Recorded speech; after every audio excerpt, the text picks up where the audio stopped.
আসসালামু আলাইকুম। তোমাদেরকে একটা জিনিস আমি দেখানোর জন্য আসছি, একদম মানে প্রুফ সহ।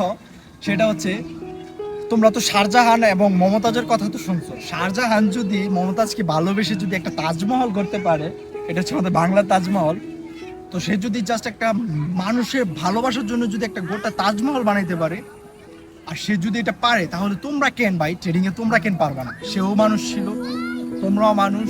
সে যদি এরকম একটা গোটা তাজমহল বানাইতে পারে, ভাই তুমি কি তোমার নিজের জন্য প্র্যাকটিস করতে পারবা না, কোর্স করতে পারবা না, শিখতে পারবা না? সে পারছে মানে তোমরা পারবা। সেও মানুষ, আমরাও মানুষ। সে তার ভালোবাসার জন্য করছে, আমরা না হয় নিজের জন্য করলাম। সো নেভার গিভ আপ, ভালো কিছু করো, ভালো কিছু শিখো। এটা হচ্ছে একটা তোমাদের মোটিভেট। তো ইনশাআল্লাহ তোমরা পারবা, নেভার গিভ আপ। সো লেগে থাকো, 6টা মাস লেগে থাকো, প্র্যাকটিস করো, অনেক কিছু আগাইতে পারবা। সো ভালো থাকবে, সুস্থ থাকবে, টেক কেয়ার, আল্লাহ হাফেজ।